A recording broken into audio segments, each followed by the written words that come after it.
Good morning, good morning, good morning. Make sure y'all can see me. Okay, so my messy bun is extremely messy and it's a little tall. So, yeah, if y'all hear some scraping, scrubbing, it's me. I apologize, not really, but I do.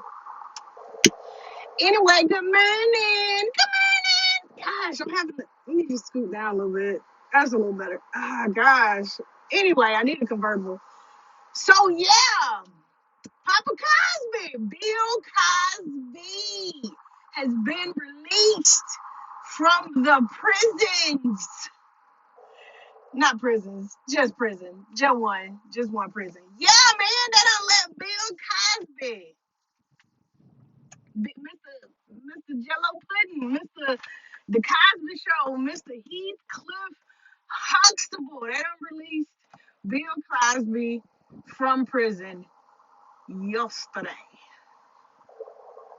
Pennsylvania Supreme Court overturned the ruling. He was 2 years into a 3 to 10 year sentence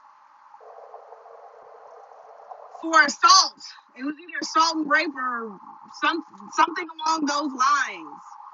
And the case was back in the early 2000s, from a case in the early 2000s. Fun fact, the case was almost at its statute of limitations, meaning it was almost at the point where they wouldn't have been able to touch him even if they had evidence. Okay, they were almost at that point when these charges were brought against him. And the reason, another fun fact, the reason the ruling was overturned was because Mr. Cosby had an agreement with a prior prosecutor in the case. Okay, so I'm gonna break that down to you. Mr. Cosby, and once again, this is all public information. If you want specifics, if you want, specific dates and names and all that good stuff, feel free to Google it. But I'm just gonna give you the borderlines of it. All right. Mr. Cosby had made an agreement with the DA, and the DA agreed not to prosecute Mr. Cosby on the case he was actually convicted of if he agreed to testify in a civil trial. Okay? Once again, the previous prosecutor made an agreement with Mr. Cosby, basically saying that he would not prosecute him on the actual case that Cosby was convicted of. He would not prosecute him if he testified in a civil trial. I'm assuming Cosby did testify in this civil trial. Therefore, the agreement should have been upheld, meaning he should not have been tried for the crime he was actually convicted of. The Supreme Court recognized that agreement. And the only reason he was tried and convicted of that anyway was because the prosecutor that Cosby had made the agreement with was no longer the prosecutor. Okay? He was no longer the DA. All right. So when he left, the new guy coming in was like, hold up, we can get Cosby on this. Tried him. He was convicted. All right. So Supreme Court overruled it. Now, so many things, people, so many things. I have so many opinions on this. So many opinions. I had a brief conversation with a coworker yesterday about it, and it's so hard to talk about stuff like this, especially at work, because, so many people have so many different opinions and views and even relationships with, or perceived relationships with these people, with these celebrities, and it's hard to gauge it, and you don't want to step on nobody's feet and whatever. But I'm gonna play devil's advocate, and I'm gonna play both sides of it. That's what I'm gonna do. I'm just gonna talk. All right, I'm gonna talk. So one of the things I said was, everybody look at Bill Cosby now. He's this 80-year-old or 80-something-year-old guy. He was America's dad. He was Heathcliff Huxtable. He was a Jello pudding man. He's the guy that, wore the colorful sweaters. He was the guy that always support HBCUs. He was a very well-spoken man. He's a comedian from way back in the day. He's all of these things, all of these great and wonderful and prestigious things. That's who Bill Cosby is. If you say Bill Cosby, to me, I immediately think of the Cosby Show. I immediately think of Fat Albert. I immediately think of A Different World. I immediately think of him, speaking at these graduations of these colleges and universities. I think of these things, and I think of this man as being a good guy, a funny guy, the Jello pudding guy. He's that guy.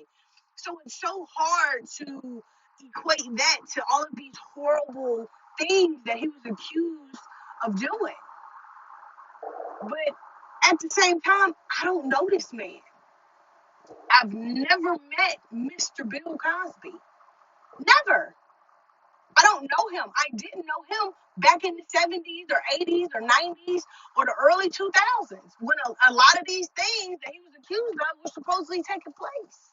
I didn't know him then. I didn't know him in his 20s. I didn't know what kind of dude he was.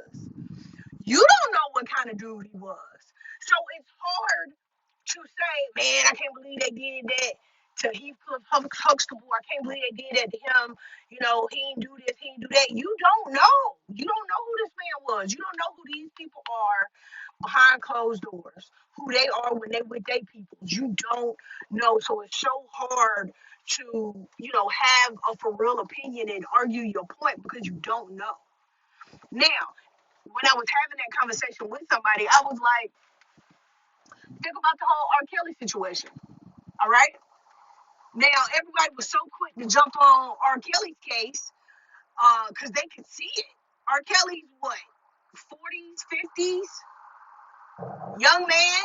He hasn't done nearly half of the stuff that Bill Cosby's done. And the stuff that Bill Cosby has done is long stuff. You feel me? Like stuff that,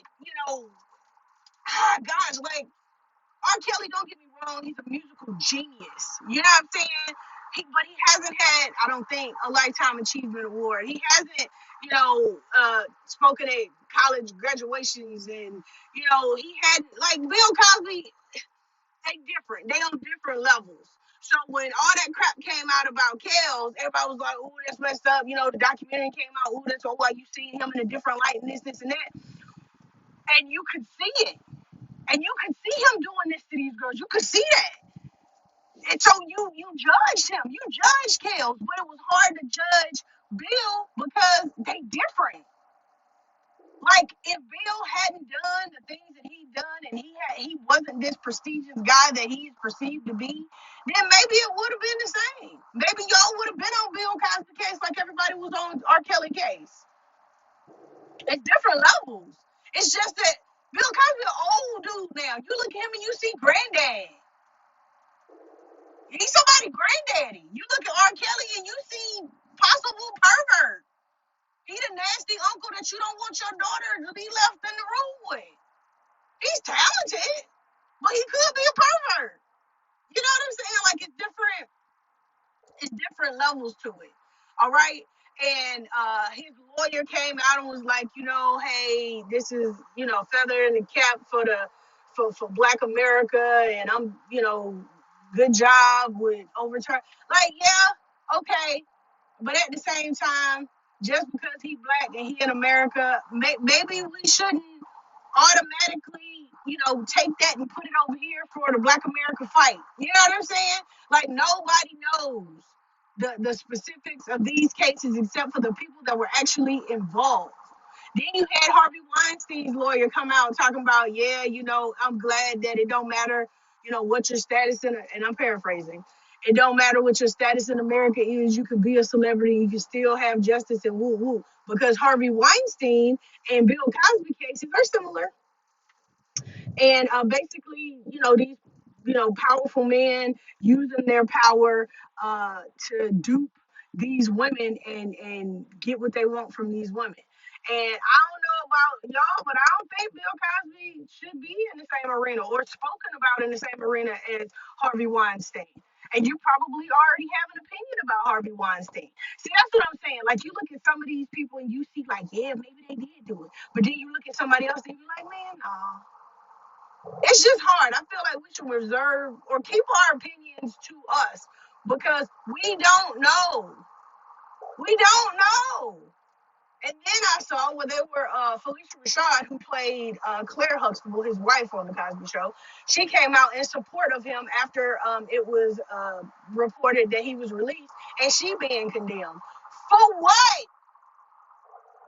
They friends. They worked together for a long time. I grew up with them too. So if I feel like I grew up with them and I have a special relationship, just imagine the relationship that they actually have in real life. Let that woman live. They talking about she shouldn't be publicly speaking about it because she apparently has a new position at Howard's Fine Arts School. She's a dean now, and you have this position now. You shouldn't be speaking on these matters, or whatever. Man, look, that's her friend. Let that woman live. Let that woman live. My ultimate opinion on the whole Bill Cosby thing being, him being released is if these, and there was a bunch of charges. If these charges were false, I'm glad that man got released. If the charges were false, if is the key word in that sentence. If the charges were false and he really didn't do what he was accused of doing, then I'm so glad that they let that man out. If the charges were false, if they were not,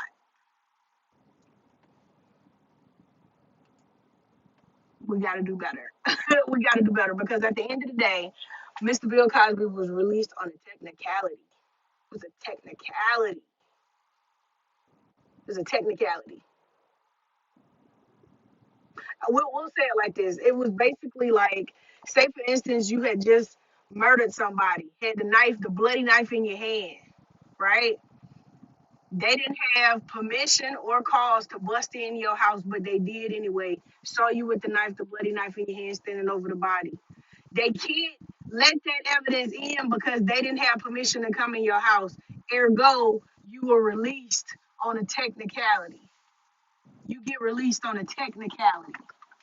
That's how that works. You actually did the crime, but they can't convict you of it because they can't use the evidence because they weren't supposed to have the evidence. That's basically what happened. He got released because he got convicted on something that he was promised that he would never be charged with. Not because he was 100% innocent, but because of a technicality. So once again, my ultimate opinion on this thing is if he was wrongly convicted and if he truly did not do these things that he was charged with, then that's what's up. Good job, Mr. Cosby. Good job, Pennsylvania Supreme Court, on undoing a grievous wrong. If. But if not, man, it's messed up. Then we should do better. Anyway, that's my 2 pennies. Ain't nobody asked for them, but I gave them anyway. Hey man, look, y'all enjoy y'all day. It's the day before Friday, aka Thursday, almost the end of the week. Enjoy your day, man. It's hot outside. It might be a nice day. Hit you a beach, hit you a pool, and chill. You know what I'm saying? Have a good day. Enjoy your day. A lot of people didn't make it this far, and you did. How do I know this? Because you're watching. Anyway, man, smile at somebody, allow somebody to smile at you, and y'all have a good day.